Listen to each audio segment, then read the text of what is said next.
بسم الله الرحمن الرحيم. ألف لام ميم. ذلك الكتاب لا ريب فيه هدى للمتقين الذين يؤمنون بالغيب ويقيمون الصلاة ومما رزقناهم ينفقون والذين يؤمنون بما أنزل إليك وما أنزل من قبلك وبالآخرة هم يوقنون أولئك على هدى من ربهم وأولئك هم المفلحون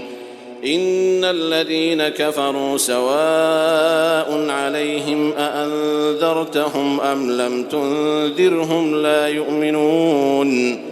ختم الله على قلوبهم وعلى سمعهم وعلى أبصارهم غشاوة ولهم عذاب عظيم ومن الناس من يقول آمنا بالله وباليوم الآخر وما هم بمؤمنين يخادعون الله والذين آمنوا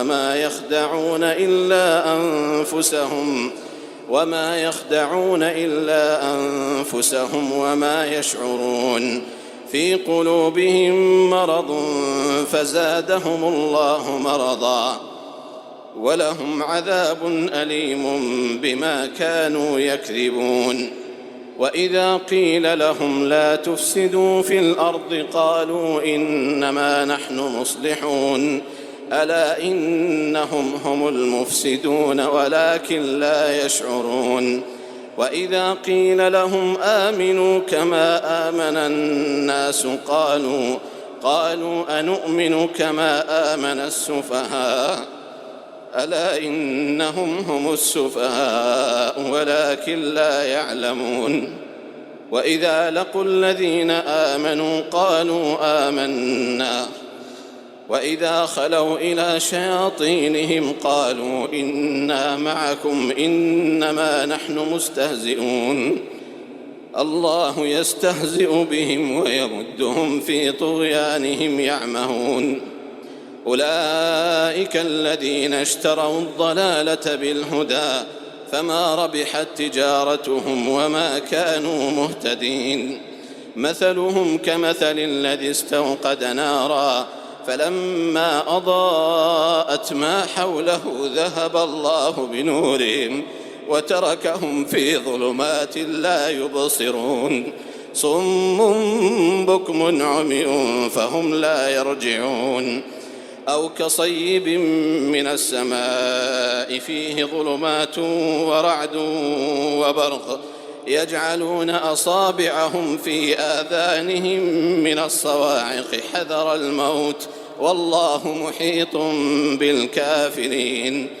يكاد البرق يخطف أبصارهم كلما أضاء لهم مشوا فيه وإذا أظلم عليهم قاموا ولو شاء الله لذهب بسمعهم وأبصارهم إن الله على كل شيء قدير يا أيها الناس اعبدوا ربكم الذي خلقكم والذين من قبلكم لعلكم تتقون الذي جعل لكم الأرض فراشا والسماء بناء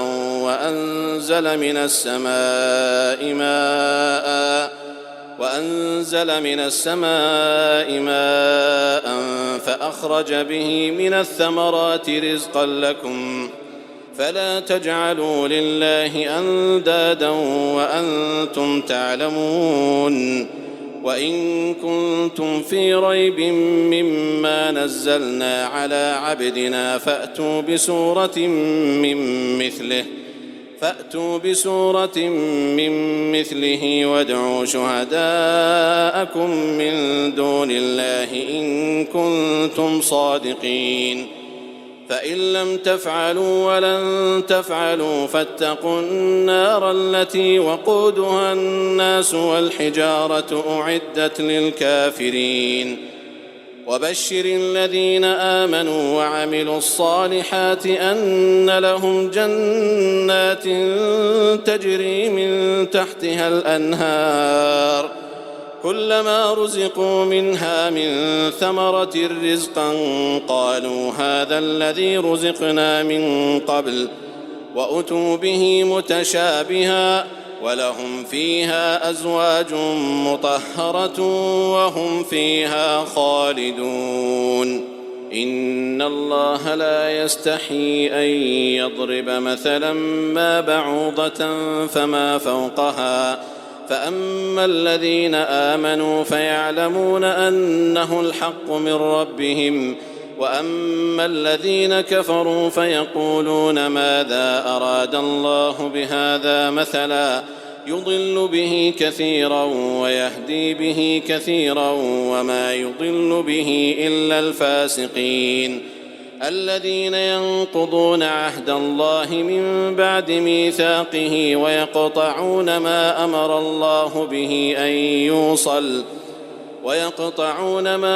الله به أن يوصل ويفسدون في الأرض أولئك هم الخاسرون كيف تكفرون بالله وكنتم أمواتا فأحياكم ثم يميتكم ثم يحييكم ثم إليه ترجعون هو الذي خلق لكم ما في الأرض جميعا ثم استوى إلى السماء فسواهن 7 سماوات وهو بكل شيء عليم وإذ قال ربك للملائكة إني جاعل في الأرض خليفة قالوا أتجعل فيها من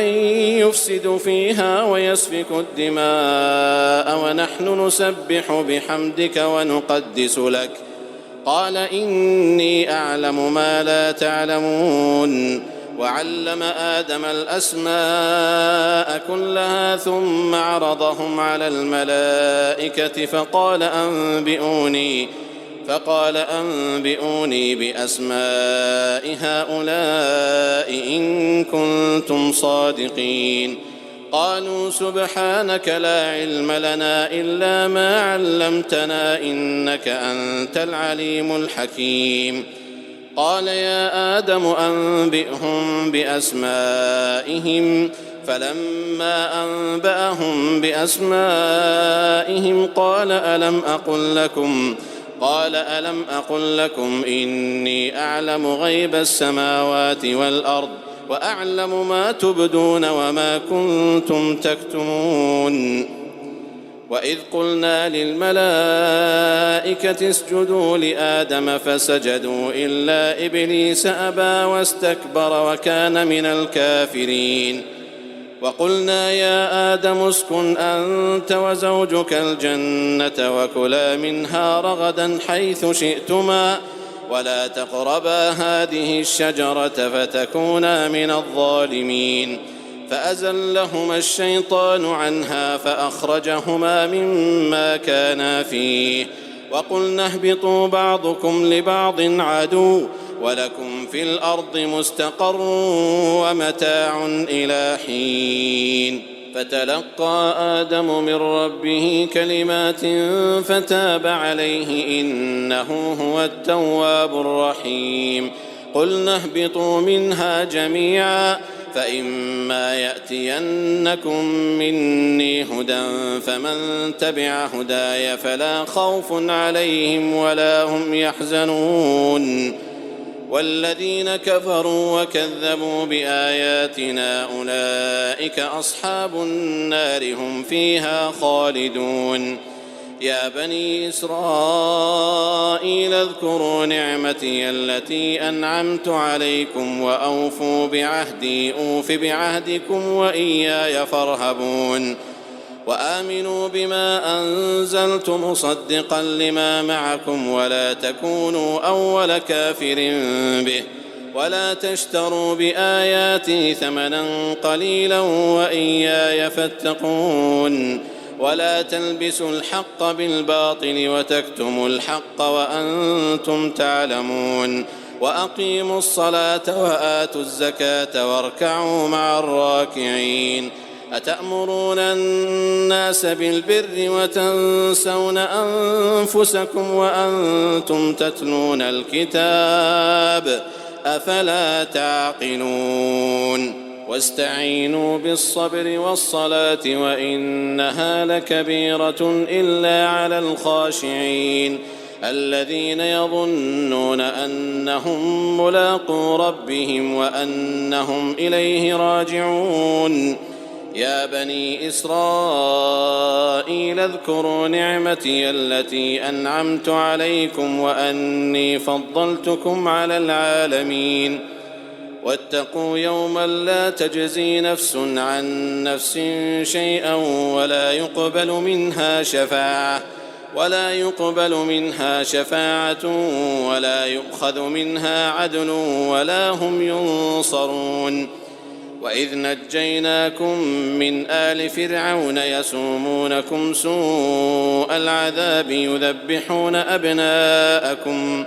يذبحون أبناءكم ويستحيون نساءكم وفي ذلكم بلاء من ربكم عظيم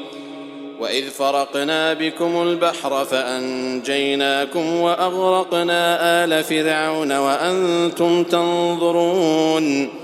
وإذ واعدنا موسى 40 ليلة ثم اتخذتم العجل من بعده وأنتم ظالمون ثم عفونا عنكم من بعد ذلك لعلكم تشكرون وإذ آتينا موسى الكتاب والفرقان لعلكم تهتدون وإذ قال موسى لقومه يا قوم إنكم ظلمتم أنفسكم باتخاذكم العجل فتوبوا إلى بارئكم فاقتلوا أنفسكم ذلكم خير لكم عند بارئكم فتاب عليكم إنه هو التواب الرحيم وإذ قلتم يا موسى لن نؤمن لك حتى نرى الله جهرة فأخذتكم الصاعقة وأنتم تنظرون ثم بعثناكم من بعد موتكم لعلكم تشكرون وظللنا عليكم الغمام وأنزلنا عليكم المن والسلوى كلوا من طيبات ما رزقناكم وما ظلمونا ولكن كانوا أنفسهم يظلمون وإذ قلنا ادخلوا هذه القرية فكلوا منها حيث شئتم رغدا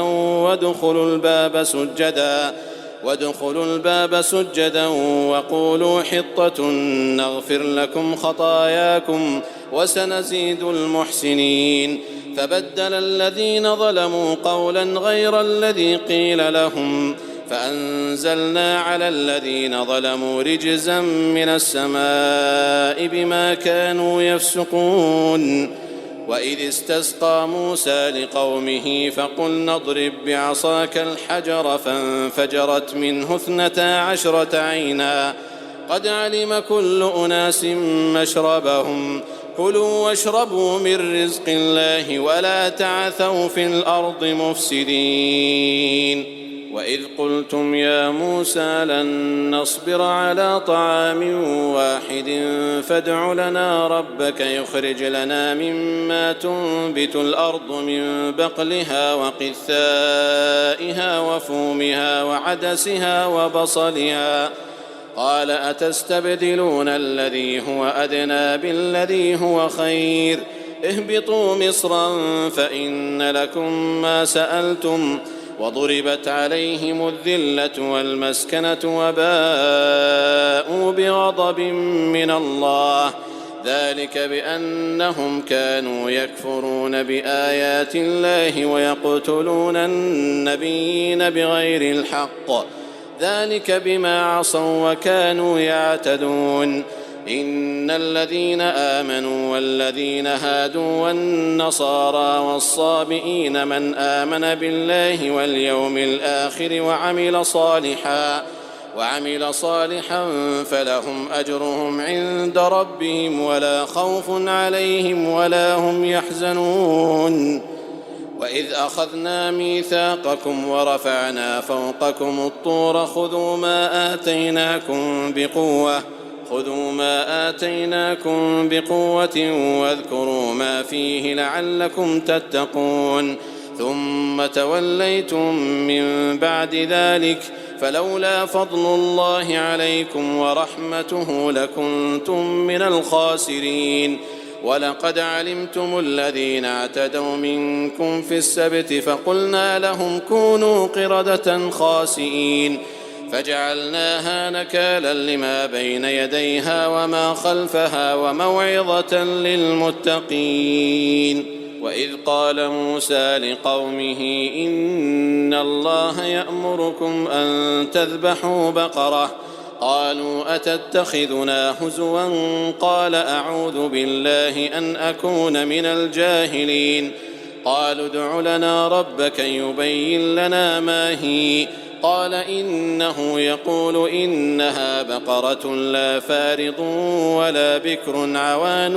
بين ذلك فافعلوا ما تؤمرون قالوا ادع لنا ربك يبين لنا ما لونها قال إنه يقول إنها بقرة صفراء فاقع لونها تسر الناظرين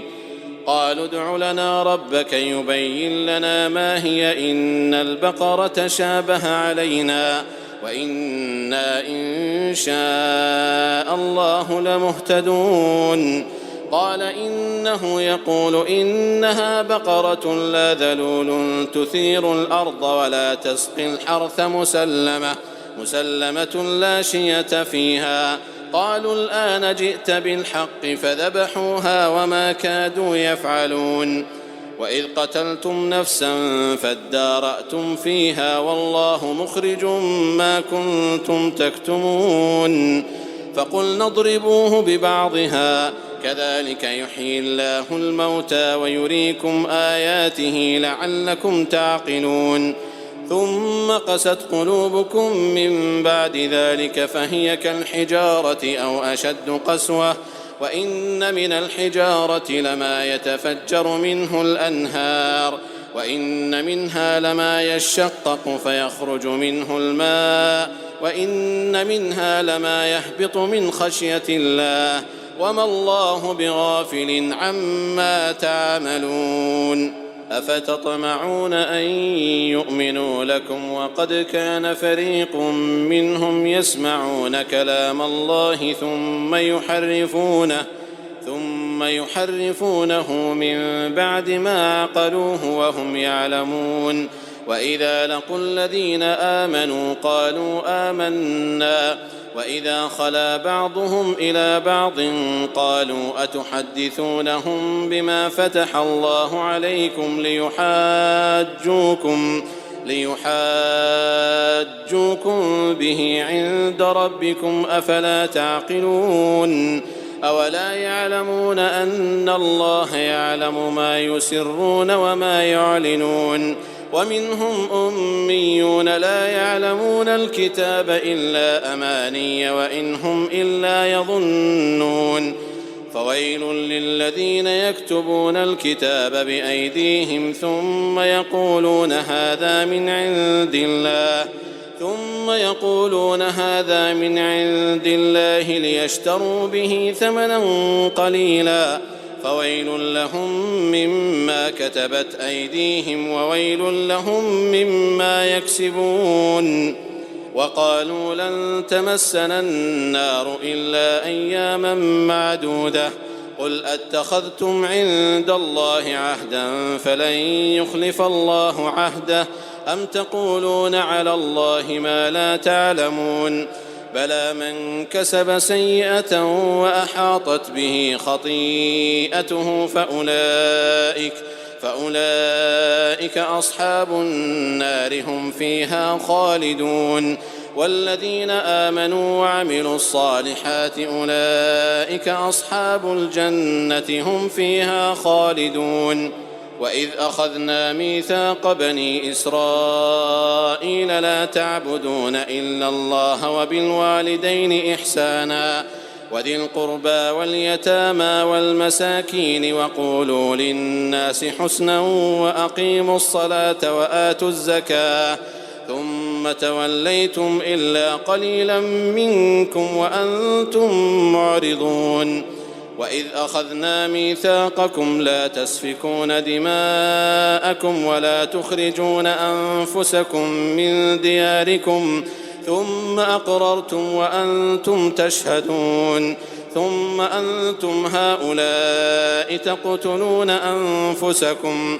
وتخرجون فريقا منكم من ديارهم تظاهرون عليهم بالإثم والعدوان وإن يأتوكم أسارى تفادوهم وهو محرم عليكم إخراجهم أفتؤمنون ببعض الكتاب وتكفرون ببعض فما جزاء من يفعل ذلك منكم إلا خزي في الحياة الدنيا ويوم القيامة يردون إلى أشد العذاب وما الله بغافل عما تعملون أولئك الذين اشتروا الحياة الدنيا بالآخرة فلا يخفف عنهم العذاب ولا هم ينصرون ولقد آتينا موسى الكتاب وقفينا من بعده بالرسل وآتينا عيسى ابن مريم البينات وأيدناه بروح القدس أفكلما جاءكم رسول بما لا تهوى أنفسكم استكبرتم ففريقا كذبتم وفريقا تقتلون وقالوا قلوبنا غلف بل لعنهم الله بكفرهم فقليلا ما يؤمنون ولما جاءهم كتاب من عند الله مصدق لما معهم وكانوا من قبل يستفتحون على الذين كفروا فلما جاءهم ما عرفوا كفروا به فلعنة الله على الكافرين بئس ما اشتروا به أنفسهم أن يكفروا بما أنزل الله بغيا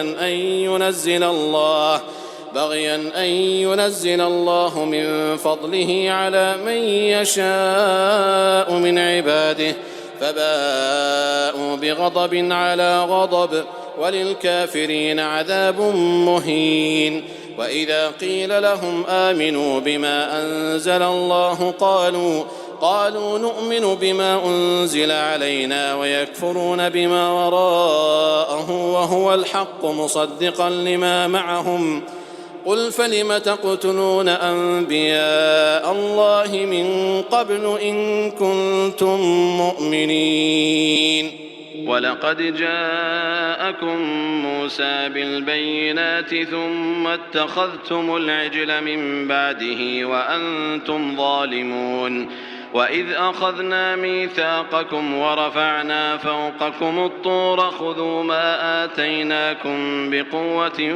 واسمعوا قالوا سمعنا وعصينا وأشربوا في قلوبهم العجل بكفرهم قل بئس ما يأمركم به إيمانكم إن كنتم مؤمنين قل إن كانت لكم الدار الآخرة عند الله خالصة من دون الناس فتمنوا الموت إن كنتم صادقين ولن يتمنوه أبدا بما قدمت أيديهم والله عليم بالظالمين ولتجدنهم أحرص الناس على حياة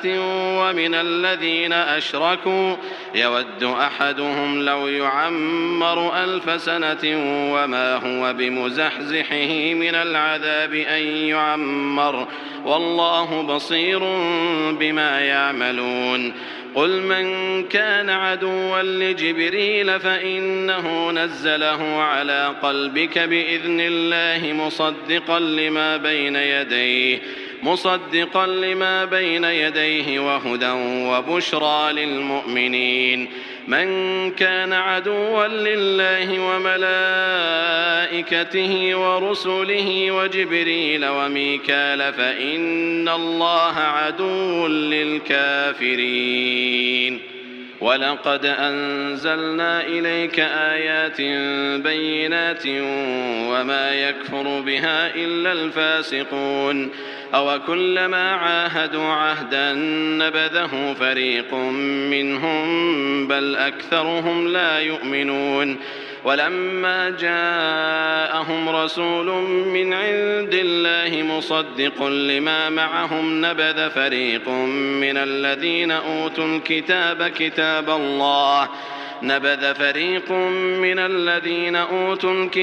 كتاب الله وراء ظهورهم كأنهم لا يعلمون. واتبعوا ما تتلو الشياطين على ملك سليمان وما كفر سليمان ولكن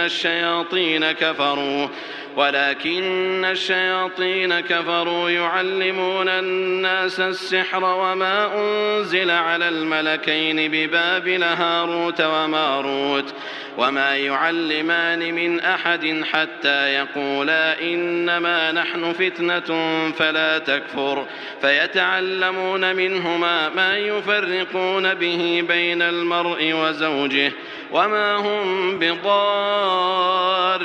به من أحد إلا بإذن الله ويتعلمون ما يضرهم ولا ينفعهم ولقد علموا لمن اشتراه ما له في الآخرة من خلاق ولبئس ما شروا به أنفسهم لو كانوا يعلمون. ولو أنهم آمنوا واتقوا لمثوبة من عند الله خير لو كانوا يعلمون.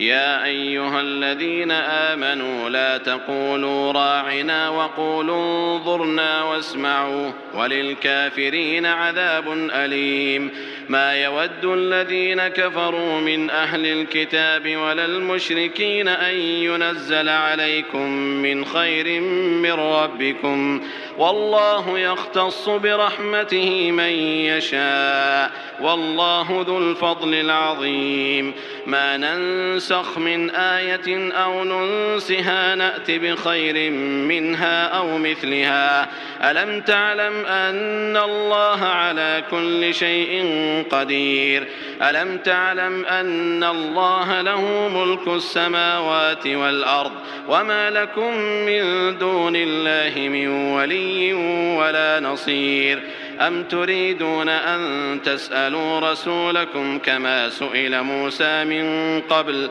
ومن يتبدل الكفر بالإيمان فقد ضل سواء السبيل. ود كثير من أهل الكتاب لو يردونكم من بعد إيمانكم كفارا حسدا من عند أنفسهم من بعد ما تبين لهم الحق فاعفوا واصفحوا حتى يأتي الله بأمره إن الله على كل شيء قدير. وأقيموا الصلاة وآتوا الزكاة وما تقدموا لأنفسكم من خير تجدوه عند الله إن الله بما تعملون بصير. وقالوا لن يدخل الجنة إلا من كان هودا أو نصارى تلك أمانيهم قل هاتوا برهانكم إن كنتم صادقين. بلى من أسلم وجهه لله وهو محسن فله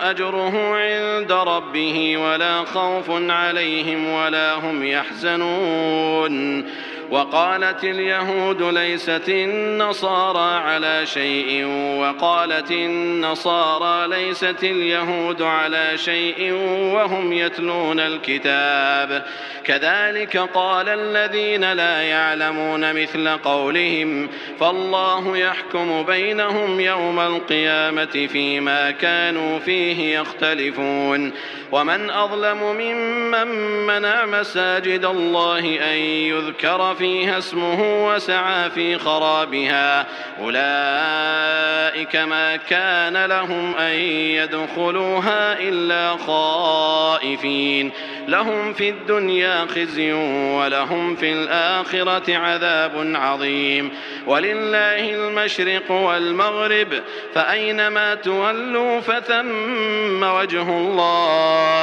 إن الله واسع عليم وقالوا اتخذ الله ولدا سبحانه بل له ما في السماوات والأرض كل له قانتون بديع السماوات والأرض وإذا قضى أمرا فإنما يقول له كن فيكون وقال الذين لا يعلمون لولا يكلمنا الله أو تأتينا آية كذلك قال الذين من قبلهم مثل قولهم تشابهت قلوبهم قد بينا الآيات لقوم يوقنون إنا أرسلناك بالحق بشيرا ونذيرا ولا تسأل عن أصحاب الجحيم ولن ترضى عنك اليهود ولا النصارى حتى تتبع ملتهم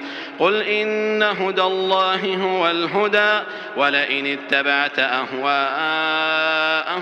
بعد الذي جاءك من العلم ما لك من الله من ولي ولا نصير الذين آتيناهم الكتاب يتلونه حق تلاوته أولئك يؤمنون به ومن يكفر به فأولئك هم الخاسرون يا بني إسرائيل اذكروا نعمتي التي أنعمت عليكم وأني فضلتكم على العالمين واتقوا يوما لا تجزي نفس عن نفس شيئا ولا يقبل منها عدل ولا تنفعها شفاعة ولا هم ينصرون وإذ ابتلى إبراهيم ربه بكلمات فأتمهن قال إني جاعلك للناس إماما قال ومن ذريتي قال لا ينال عهد الظالمين وإذ جعلنا البيت مثابة للناس وأمنا واتخذوا من مقام إبراهيم مصلى وعهدنا إلى إبراهيم وإسماعيل أن طهرا بيتي للطائفين والعاكفين والركع السجود وإذ قال إبراهيم رب اجعل هذا بلدا آمنا وارزق أهله من الثمرات من آمن منهم بالله واليوم الآخر قال ومن كفر فأمتعه قليلا ثم أضطره إلى عذاب النار وبئس المصير وإذ يرفع إبراهيم القواعد من البيت وإسماعيل ربنا تقبل منا إنك أنت السميع العليم ربنا واجعلنا مسلمين لك ومن ذريتنا أمة مسلمة لك وأرنا مناسكنا وتب علينا إنك أنت التواب الرحيم ربنا وابعث فيهم رسولا منهم يتلو عليهم آياتك ويعلمهم الكتاب والحكمة ويزكيهم إنك أنت العزيز الحكيم ومن يرغب عن ملة إبراهيم إلا من سفه نفسه ولقد اصطفيناه في الدنيا وإنه في الآخرة لمن الصالحين إذ قال له ربه أسلم قال أسلمت لرب العالمين ووصى بها إبراهيم بنيه ويعقوب يا بني إن الله اصطفى لكم الدين فلا تموتن إلا وأنتم مسلمون أم كنتم شهداء إذ حضر يعقوب الموت إذ قال لبنيه ما تعبدون من بعدي قالوا نعبد إلهك وإله آبائك إبراهيم وإسماعيل وإسحاق إلها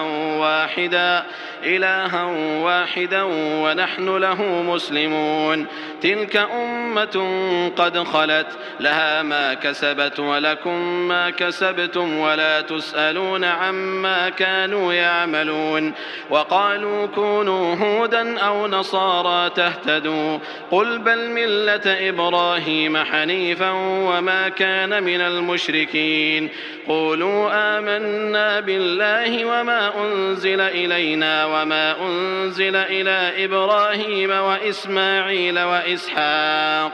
وإسماعيل وإسحاق ويعقوب والأسباط وما أوتي موسى وعيسى وما أوتي النبيون من ربهم لا نفرق بين أحد منهم ونحن له مسلمون فإن آمنوا بمثل ما آمنتم به فقد اهتدوا وإن تولوا فإنما هم في شقاق فسيكفيكهم الله وهو السميع العليم صبغة الله ومن أحسن من الله صبغة ونحن له عابدون قل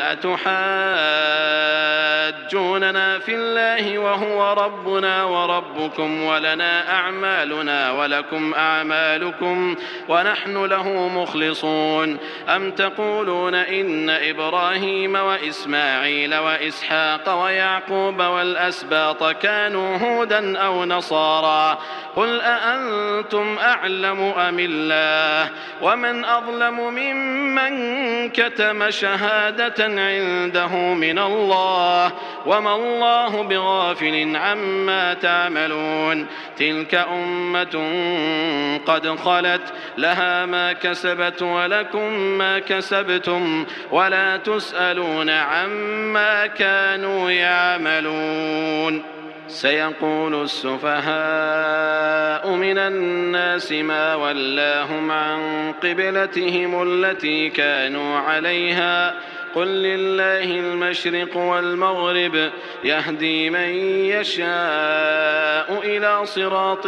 مستقيم وكذلك جعلناكم أمة وسطا لتكونوا شهداء على الناس ويكون الرسول عليكم شهيدا وما جعلنا القبلة التي كنت عليها إلا لنعلم من يتبع الرسول ممن ينقلب على عقبيه وإن كانت لكبيرة إلا على الذين هدى الله وما كان الله ليضيع إيمانكم إن الله بالناس لرؤوف رحيم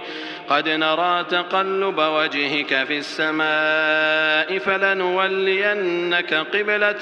ترضاها فول وجهك شطر المسجد الحرام وحيث ما كنتم فولوا وجوهكم شطره وإن الذين أوتوا الكتاب ليعلمون أنه الحق من ربهم وما الله بغافل عما يعملون ولئن أتيت الذين أوتوا الكتاب بكل آية ما تبعوا قبلتك وما أنت بتابع قبلتهم وما بعضهم بتابع قبلة بعض ولئن اتبعت أهواءهم من بعد ما جاءك من العلم إنك إذا لمن الظالمين الذين آتيناهم الكتاب يعرفونه كما يعرفون أبناءهم وإن فريقا منهم ليكتمون الحق وهم يعلمون الحق من ربك فلا تكونن من الممترين ولكل وجهة هو موليها فاستبقوا الخيرات أينما تكونوا يأتي بكم الله جميعا إن الله على كل شيء قدير ومن حيث خرجت فول وجهك شطر المسجد الحرام وإنه للحق من ربك وما الله بغافل عما تعملون ومن حيث خرجت فول وجهك شطر المسجد الحرام وحيث ما كنتم فولوا وجوهكم شطره لئلا يكون للناس عليكم حجة إلا الذين ظلموا منهم فلا تخشوهم واخشوني ولأتم نعمتي عليكم ولعلكم تهتدون كما أرسلنا فيكم رسولا منكم يتلو عليكم آياتنا ويزكيكم ويعلمكم الكتاب والحكمة ويعلمكم ما لم تكونوا تعلمون فاذكروني أذكركم واشكروا لي ولا تكفرون يا أيها الذين آمنوا استعينوا بالصبر والصلاة إن الله مع الصابرين ولا تقولوا لمن يقتل في سبيل الله أموات بل أحياء ولكن لا تشعرون ولنبلونكم بشيء من الخوف والجوع ونقص من الأموال والأنفس والثمرات وبشر الصابرين الذين إذا أصابتهم مصيبة قالوا إنا لله وإنا إليه راجعون أولئك عليهم صلوات من ربهم ورحمة وأولئك هم المهتدون إن الصفا والمروة من شعائر الله فمن حج البيت أو اعتمر فلا جناح عليه أن يطوف بهما ومن تطوع خيرا فإن الله شاكر عليم إن الذين يكتمون ما أنزلنا من البينات والهدى من بعد ما بيناه للناس في الكتاب أولئك يلعنهم الله ويلعنهم اللاعنون إلا الذين تابوا وأصلحوا وبينوا فأولئك أتوب عليهم وأنا التواب الرحيم إن الذين كفروا وماتوا وهم كفار أولئك عليهم لعنة الله والملائكة والناس أجمعين خالدين فيها لا يخفف عنهم العذاب ولا هم ينظرون وإلهكم إله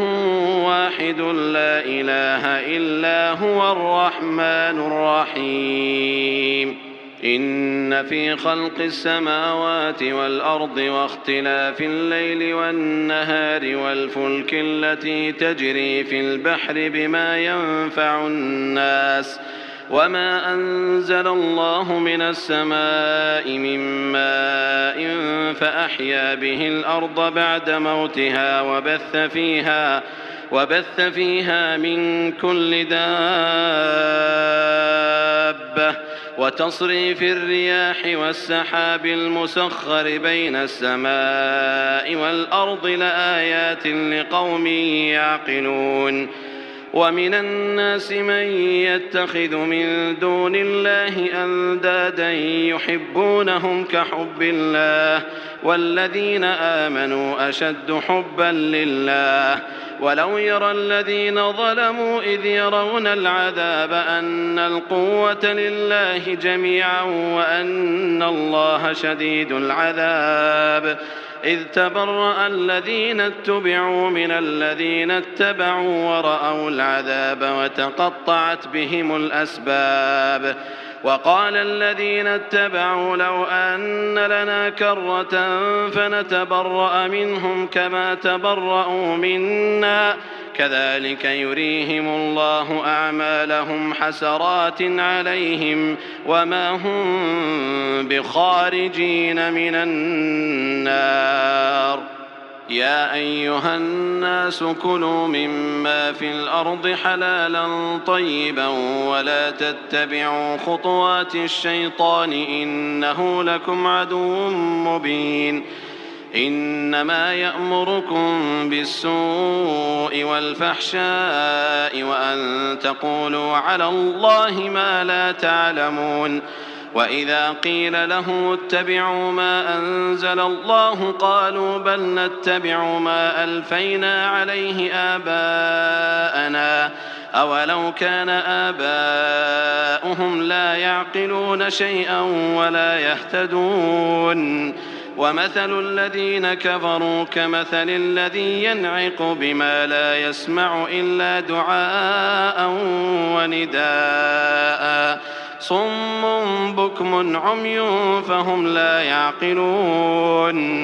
يا أيها الذين آمنوا كلوا من طيبات ما رزقناكم واشكروا لله إن كنتم إياه تعبدون إنما حرم عليكم الميتة والدم ولحم الخنزير وما أهل به لغير الله فمن اضطر غير باغ ولا عاد فلا إثم عليه إن الله غفور رحيم إن الذين يكتمون ما أنزل الله من الكتاب ويشترون به ثمنا قليلا أولئك ما يأكلون في بطونهم إلا النار ولا يكلمهم الله يوم القيامة ولا يزكيهم ولهم عذاب أليم أولئك الذين اشتروا الضلالة بالهدى والعذاب بالمغفرة فما أصبرهم على النار ذلك بأن الله نزل الكتاب بالحق وإن الذين اختلفوا في الكتاب لفي شقاق بعيد ليس البر أن تولوا وجوهكم قبل المشرق والمغرب ولكن البر من آمن بالله واليوم الآخر والملائكة والكتاب والنبيين وآتى المال على حبه ذوي القربى واليتامى والمساكين وابن السبيل والسائلين وفي الرقاب وأقام الصلاة وآتى الزكاة والموفون بعهدهم إذا عاهدوا والصابرين في البأساء والضراء وحين البأس أولئك الذين صدقوا وأولئك هم المتقون يا أيها الذين آمنوا كتب عليكم القصاص في القتلى الحر بالحر والعبد بالعبد والأنثى بالأنثى فمن عفي له من أخيه شيء فاتباع بالمعروف وأداء إليه بإحسان ذلك تخفيف من ربكم ورحمة فمن اعتدى بعد ذلك فله عذاب أليم ولكم في القصاص حياة يا أولي الألباب لعلكم تتقون كتب عليكم إذا حضر أحدكم الموت إن ترك خيرا الوصية للوالدين والأقربين بالمعروف حقا على المتقين فمن بدله بعدما سمعه فإنما إثمه على الذين يبدلونه إن الله سميع عليم فمن خاف من موص جنفا أو إثما فأصلح بينهم فلا إثم عليه إن الله غفور رحيم يا أيها الذين آمنوا كتب عليكم الصيام كما كتب على الذين من قبلكم لعلكم تتقون أياما معدودات فمن كان منكم مريضا أو على سفر فعدة من أيام أخر وعلى الذين يطيقونه فدية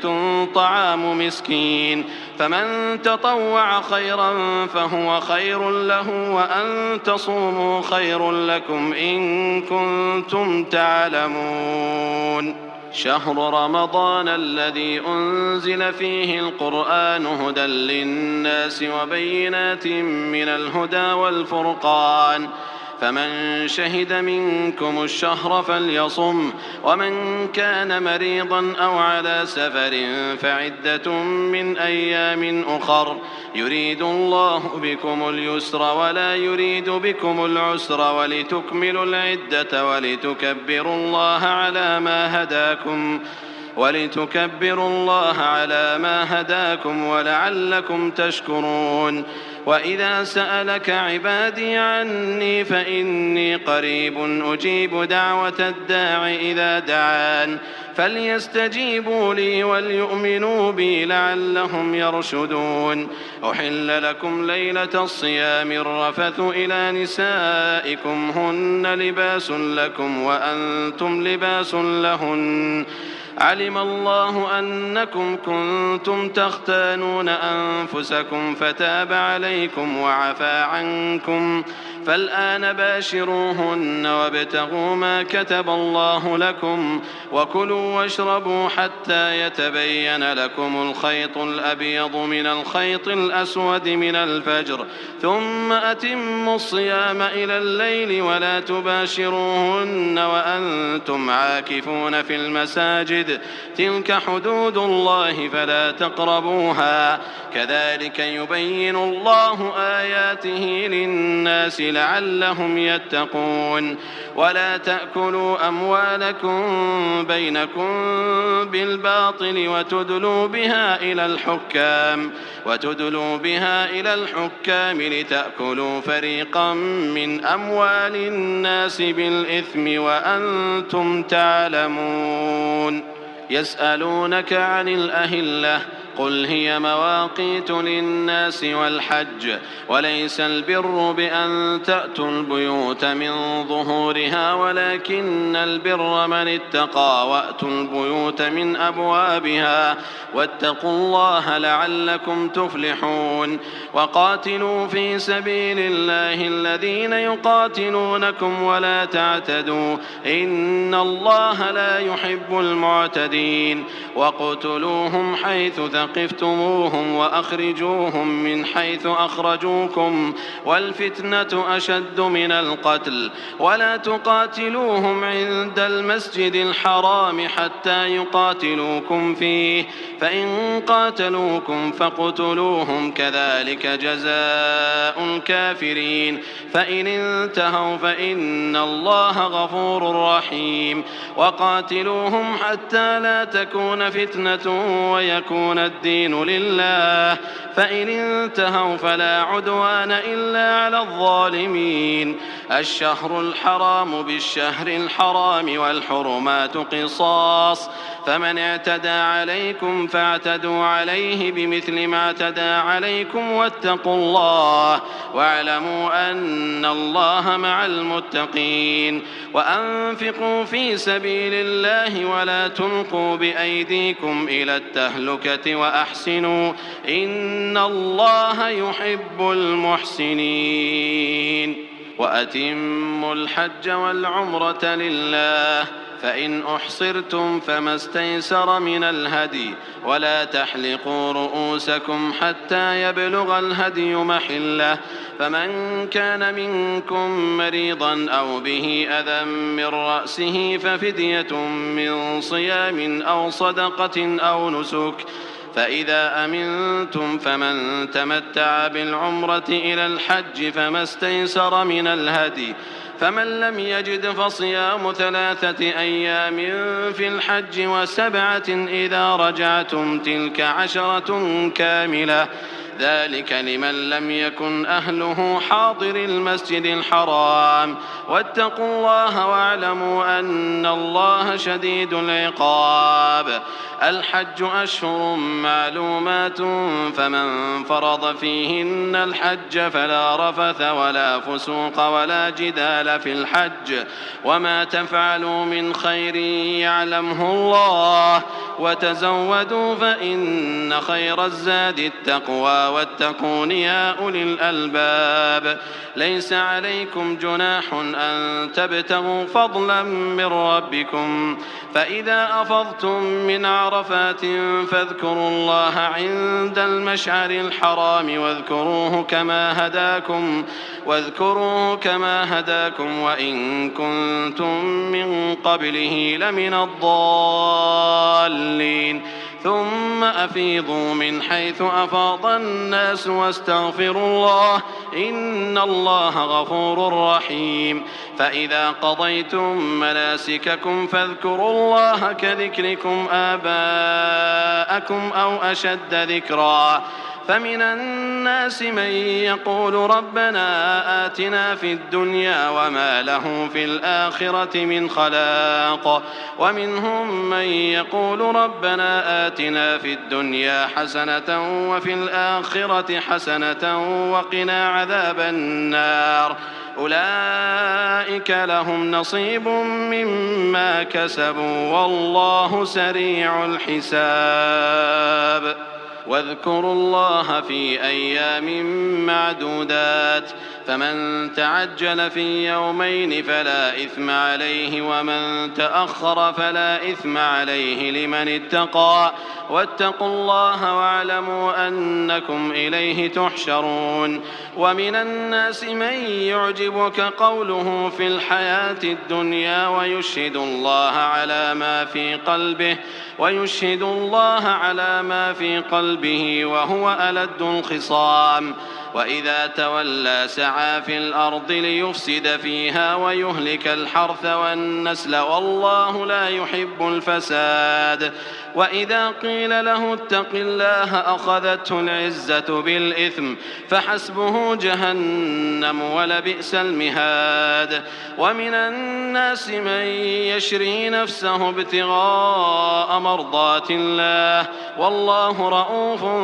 بالعباد. يا أيها الذين آمنوا ادخلوا في السلم كافة ولا تتبعوا خطوات الشيطان إنه لكم عدو مبين. فإن زللتم من بعد ما جاءتكم البينات فاعلموا أن الله عزيز حكيم. هل ينظرون إلا أن يأتيهم الله في ظلل من الغمام والملائكة وقضي الأمر وإلى الله ترجع الأمور. سل بني إسرائيل كم آتيناهم من آية بينة ومن يبدل نعمة الله من بعد ما جاءته فإن الله شديد العقاب. زين للذين كفروا الحياة الدنيا ويسخرون من الذين آمنوا والذين اتقوا فوقهم يوم القيامة والله يرزق من يشاء بغير حساب. كان الناس أمة واحدة فبعث الله النبيين مبشرين ومنذرين وأنزل معهم الكتاب بالحق ليحكم بين الناس فيما اختلفوا فيه وما اختلف فيه إلا الذين أوتوه من بعد ما جاءتهم البينات بغيا بينهم فهدى الله الذين آمنوا لما اختلفوا فيه من الحق بإذنه والله يهدي من يشاء إلى صراط مستقيم. أم حسبتم أن تدخلوا الجنة ولما يأتكم مثل الذين خلوا من قبلكم مستهم البأساء والضراء وزلزلوا حتى يقول الرسول والذين آمنوا معه متى نصر الله ألا إن نصر الله قريب. يسألونك ماذا ينفقون قل ما أنفقتم من خير فللوالدين والأقربين واليتامى والمساكين وابن السبيل وما تفعلوا من خير فإن الله به عليم. كتب عليكم القتال وهو كره لكم وعسى أن تكرهوا شيئا وهو خير لكم وعسى أن تحبوا تحبوا شيئا وهو شر لكم والله يعلم وأنتم لا تعلمون. يسألونك عن الشهر الحرام قتال فيه قل قتال فيه كبير وصد عن سبيل الله وكفر به والمسجد الحرام وإخراج أهله منه أكبر عند الله والفتنة أكبر من القتل ولا يزالون يقاتلونكم حتى يردوكم عن دينكم إن استطاعوا ومن يرتد منكم عن دينه فيمت وهو كافر فأولئك حبطت أعمالهم في الدنيا والآخرة وأولئك أصحاب النار هم فيها خالدون. إن الذين آمنوا والذين هاجروا وجاهدوا في سبيل الله أولئك يرجون رحمة الله والله غفور رحيم. يسألونك عن الخمر والميسر قل فيهما إثم كبير ومنافع للناس وإثمهما أكبر من نفعهما ويسألونك ماذا ينفقون قل العفو كذلك يبين الله لكم الآيات لعلكم تتفكرون في الدنيا والآخرة. ويسألونك عن اليتامى قل إصلاح لهم خير وإن تخالطوهم فإخوانكم والله يعلم المفسد من المصلح ولو شاء الله لأعنتكم إن الله عزيز حكيم. ولا تنكحوا المشركات حتى يؤمن ولأمة مؤمنة خير من مشركة ولو أعجبتكم ولا تنكحوا المشركين حتى يؤمنوا ولعبد مؤمن خير من مشرك ولو أعجبكم أولئك يدعون إلى النار والله يدعو إلى الجنة والمغفرة بإذنه ويبين آياته للناس لعلهم يتذكرون. ويسألونك عن المحيض قل هو أذى فاعتزلوا النساء في المحيض ولا تقربوهن حتى يطهرن فإذا تطهرن فأتوهن من حيث أمركم الله إن الله يحب التوابين ويحب المتطهرين. نساؤكم حرث لكم فأتوا حرثكم أنى شئتم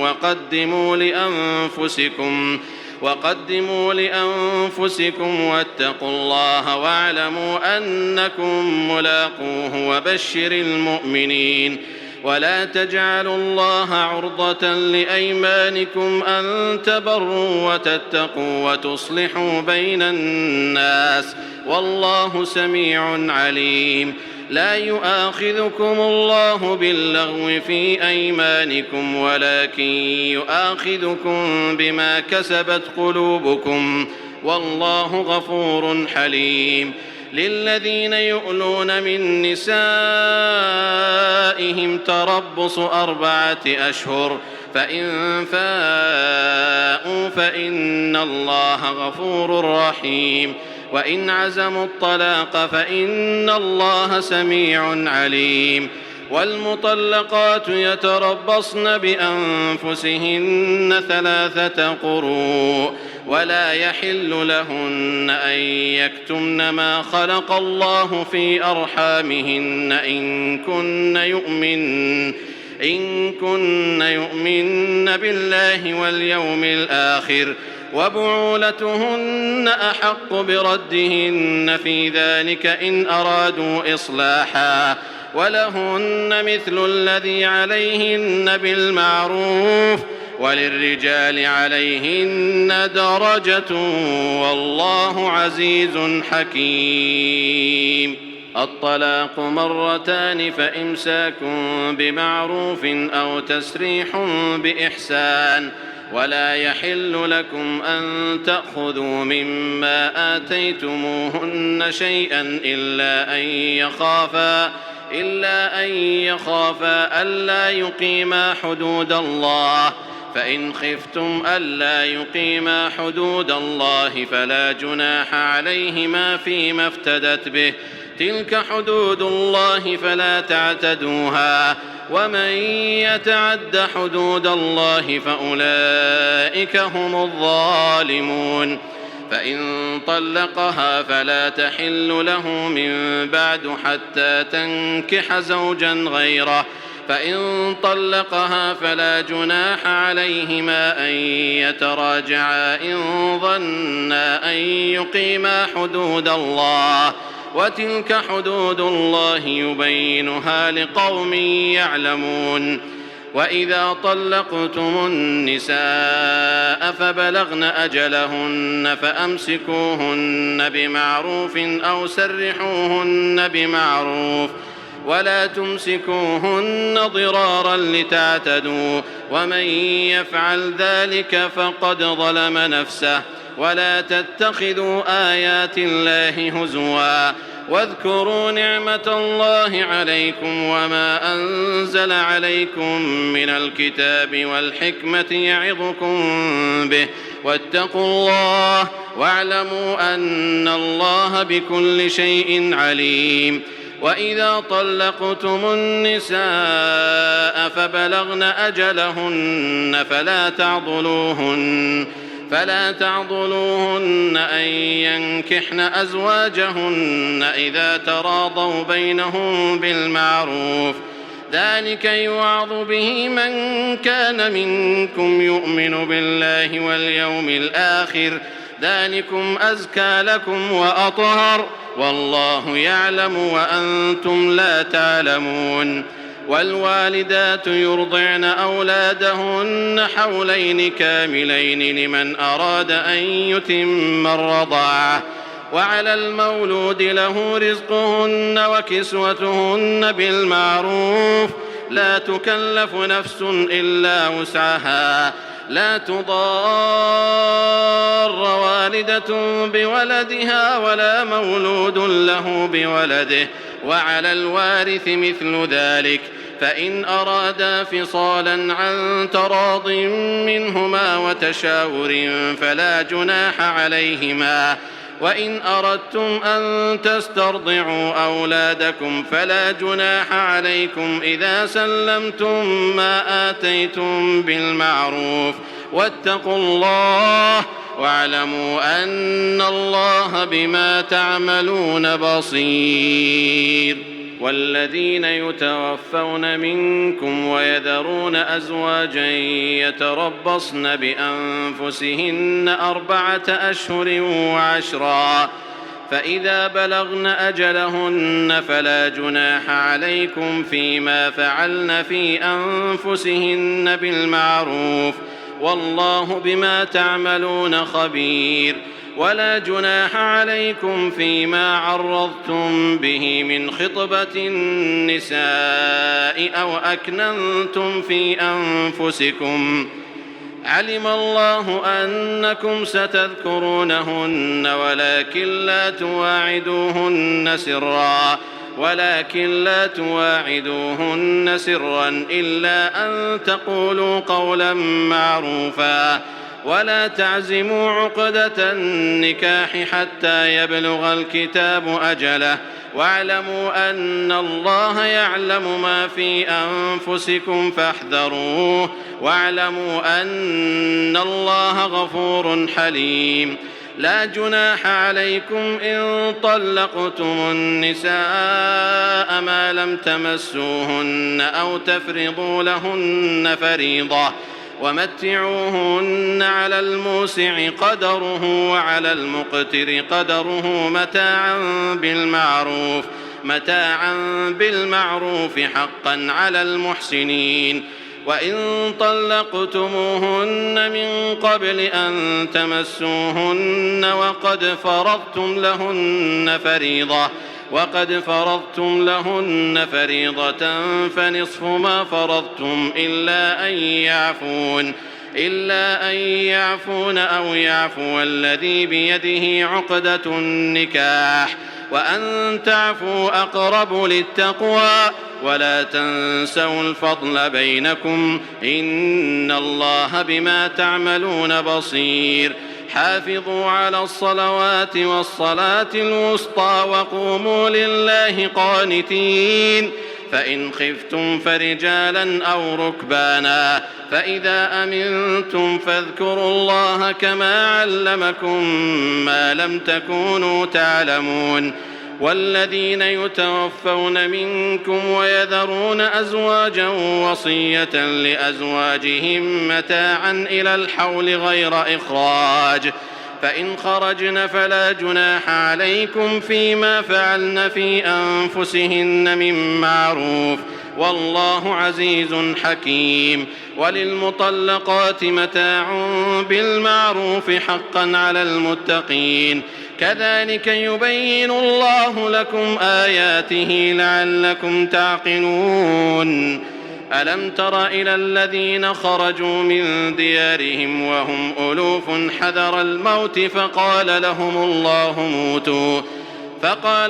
الله موتوا ثم أحياهم إن الله لذو فضل على الناس ولكن أكثر الناس لا يشكرون وقاتلوا في سبيل الله واعلموا أن الله سميع عليم من ذا الذي يقرض الله قرضا حسنا فيضاعفه له أضعافا كثيرة والله يقبض ويبسط وإليه ترجعون ألم تر إلى الملأ من بني إسرائيل من بعد موسى إذ قالوا لنبي لهم ابعث لنا ملكا نقاتل في سبيل الله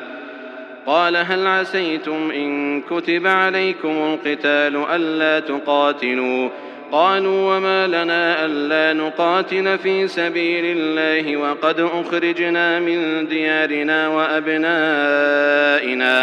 فلما كتب عليهم القتال تولوا إلا قليلا منهم والله عليم بالظالمين وقال لهم نبيهم إن الله قد بعث لكم طالوت ملكا قالوا أنى يكون له الملك علينا ونحن أحق بالملك منه ولم يؤت سعة من المال قال إن الله اصطفاه عليكم وزاده بسطة في العلم والجسم والله يؤتي ملكه من يشاء والله واسع عليم وقال لهم نبيهم إن آية ملكه أن يأتيكم التابوت فيه سكينة من ربكم وبقية مما ترك آل موسى وآل هارون تحمله الملائكة إن في ذلك لآية لكم إن كنتم مؤمنين فلما فصل طالوت بالجنود قال إن الله مبتليكم بنهر فمن شرب منه فليس مني ومن لم يطعمه فإنه مني إلا من اغترف غرفة بيده فشربوا منه إلا قليلا منهم فلما جاوزه هو والذين آمنوا معه قالوا لا طاقة لنا اليوم بجالوت وجنوده قال الذين يظنون أنهم ملاقو الله كم من فئة قليلة غلبت فئة كثيرة بإذن الله والله مع الصابرين ولما برزوا لجالوت وجنوده قالوا ربنا أفرغ علينا صبرا وثبت أقدامنا وانصرنا على القوم الكافرين فهزموهم بإذن الله وقتل داود جالوت وآتاه الله الملك والحكمة وعلمه مما يشاء ولولا دفع الله الناس بعضهم ببعض لفسدت الأرض ولكن الله ذو فضل على العالمين تلك آيات الله نتلوها عليك بالحق وإنك لمن المرسلين تلك الرسل فضلنا بعضهم على بعض منهم من كلم الله ورفع بعضهم درجات وآتينا عيسى ابن مريم البينات وأيدناه بروح القدس ولو شاء الله ما اقتتل الذين من بعدهم من بعد ما جاءتهم البينات ولكن اختلفوا فمنهم من آمن ومنهم من كفر ولو شاء الله ما اقتتلوا ولكن الله يفعل ما يريد. يا أيها الذين آمنوا أنفقوا مما رزقناكم من قبل أن يأتي يوم لا بيع فيه ولا خلة ولا شفاعة والكافرون هم الظالمون. الله لا إله إلا هو الحي القيوم لا تأخذه سنة ولا نوم له ما في السماوات وما في الأرض من ذا الذي يشفع عنده إلا بإذنه يعلم ما بين أيديهم وما خلفهم ولا يحيطون بشيء من علمه إلا بما شاء وسع كرسيه السماوات والأرض ولا يؤوده حفظهما وهو العلي العظيم. لا إكراه في الدين قد تبين الرشد من الغي فمن يكفر بالطاغوت ويؤمن بالله فقد استمسك بالعروة الوثقى لا انفصام لها والله سميع عليم. الله ولي الذين آمنوا يخرجهم من الظلمات إلى النور والذين كفروا أولياؤهم الطاغوت يخرجونهم من النور إلى الظلمات أولئك أصحاب النار هم فيها خالدون. ألم تر إلى الذي حاج إبراهيم في ربه أن آتاه الله الملك إذ قال إبراهيم ربي الذي يحيي ويميت قال أنا أحيي وأميت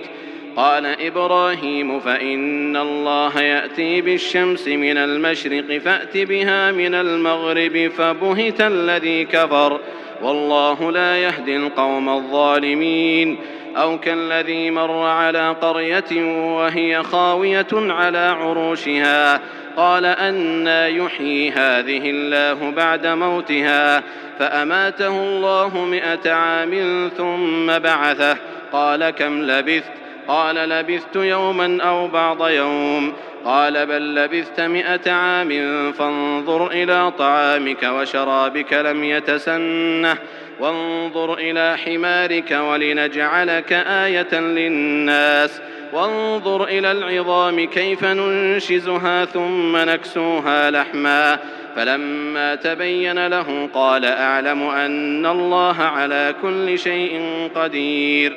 وإذ قال إبراهيم رب أرني كيف تحيي الموتى قال أولم تؤمن قال بلى ولكن ليطمئن قلبي قال فخذ 4 من الطير فصرهن إليك ثم اجعل على كل جبل منهن جزءا ثم ادعهن يأتينك سعيا واعلم أن الله عزيز حكيم.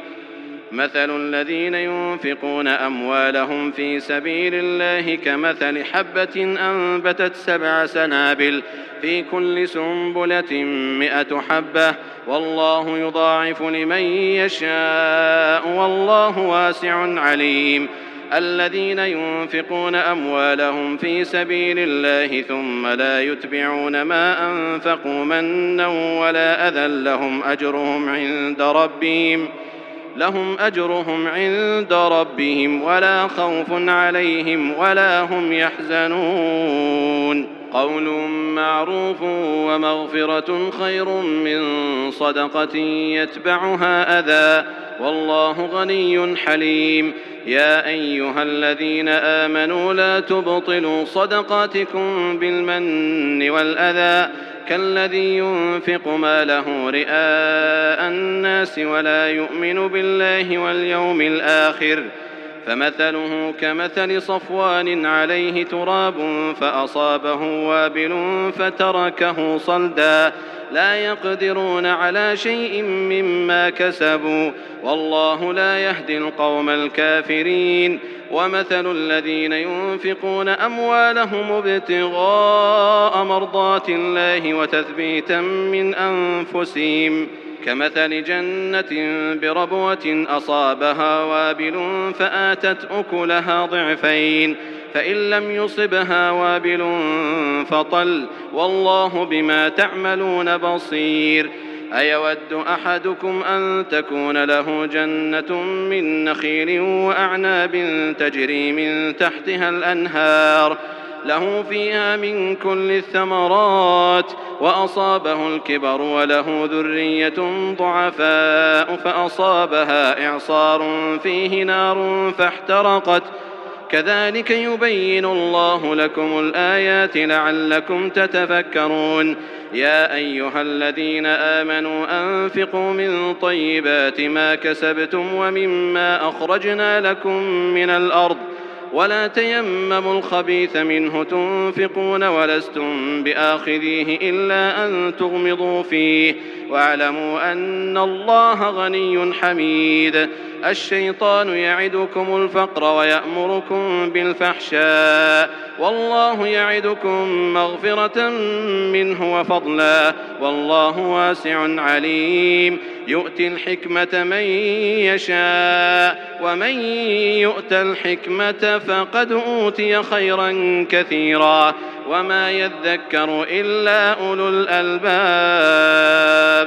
وما أنفقتم من نفقة أو نذرتم من نذر فإن الله يعلمه وما للظالمين من أنصار إن تبدوا الصدقات فنعما هي وإن تخفوها وتؤتوها الفقراء فهو خير لكم ويكفر عنكم من سيئاتكم والله بما تعملون خبير ليس عليك هداهم ولكن الله يهدي من يشاء وما تنفقوا من خير فلأنفسكم وما تنفقون إلا ابتغاء وجه الله وما تنفقوا من خير يوفى إليكم وأنتم لا تظلمون للفقراء الذين أحصروا في سبيل الله لا يستطيعون ضربا في الأرض يحسبهم الجاهل أغنياء من التعفف تعرفهم بسيماهم لا يسألون الناس إلحافا وما تنفقوا من خير فإن الله به عليم الذين ينفقون أموالهم بالليل والنهار سرا وعلانية فلهم أجرهم عند ربهم ولا خوف عليهم ولا هم يحزنون الذين يأكلون الربا لا يقومون إلا كما يقوم الذي يتخبطه الشيطان من المس ذلك بأنهم قالوا إنما البيع مثل الربا وأحل الله البيع وحرم الربا فمن جاءه موعظة من ربه فانتهى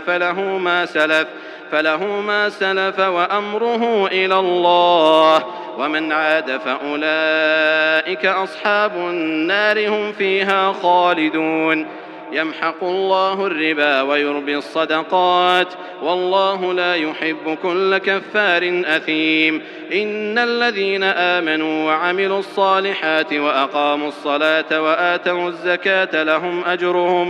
لهم أجرهم عند ربهم ولا خوف عليهم ولا هم يحزنون يا أيها الذين آمنوا اتقوا الله وذروا ما بقي من الربا إن كنتم مؤمنين فإن لم تفعلوا فأذنوا بحرب من الله ورسوله وإن تبتم فلكم رؤوس أموالكم لا تظلمون ولا تظلمون وإن كان ذو عسرة فنظرة إلى ميسرة وأن تصدقوا خير لكم إن كنتم تعلمون واتقوا يوما ترجعون فيه إلى الله ثم توفى كل نفس ما كسبت وهم لا يظلمون. يا أيها الذين آمنوا إذا تداينتم بدين إلى أجل مسمى فاكتبوه، وليكتب بينكم كاتب بالعدل، ولا يأب كاتب أن يكتب كما علمه الله فليكتب، وليملل الذي عليه الحق وليتق الله ربه ولا يبخس منه شيئا، فإن كان الذي عليه الحق سفيها أو ضعيفا أو لا يستطيع أن يمل هو فليملل وليه بالعدل، واستشهدوا شهيدين من رجالكم، فإن لم يكونا رجلين فرجل وامرأتان ممن ترضون من الشهداء أن تضل إحداهما فتذكر إحداهما الأخرى، ولا يأبى الشهداء إذا ما دعوا، ولا تسأموا أن تكتبوه صغيرا أو كبيرا إلى أجله، ذلكم أقسط عند الله وأقوم للشهادة وأدنى ألا ترتابوا، إلا أن تكون تجارة حاضرة تديرونها بينكم فليس عليكم جناح ألا تكتبوها، وأشهدوا إذا تبايعتم، ولا يضار كاتب ولا شهيد، وإن تفعلوا فإنه فسوق بكم، واتقوا الله ويعلمكم الله، والله بكل شيء عليم. وإن كنتم على سفر ولم تجدوا كاتبا فرهان مقبوضة، فإن أمن بعضكم بعضا فليؤد الذي اؤتمن أمانته وليتق الله ربه، ولا تكتموا الشهادة، ومن يكتمها فإنه آثم قلبه، والله بما تعملون عليم. لله ما في السماوات وما في الأرض، وإن تبدوا ما في أنفسكم أو تخفوه يحاسبكم به الله، فيغفر لمن يشاء ويعذب من يشاء، والله على كل شيء قدير. آمن الرسول بما أنزل إليه من ربه والمؤمنون كل آمن بالله وملائكته وكتبه ورسله لا نفرق بين أحد من رسله، وقالوا سمعنا وأطعنا غفرانك ربنا وإليك المصير. لا يكلف الله نفسا إلا وسعها، لها ما كسبت وعليها ما اكتسبت، ربنا لا تؤاخذنا إن نسينا أو أخطأنا، ربنا ولا تحمل علينا إصرا كما حملته على الذين من قبلنا، ربنا ولا تحملنا ما لا طاقة لنا به، واعف عنا واغفر لنا وارحمنا، أنت مولانا فانصرنا على القوم الكافرين.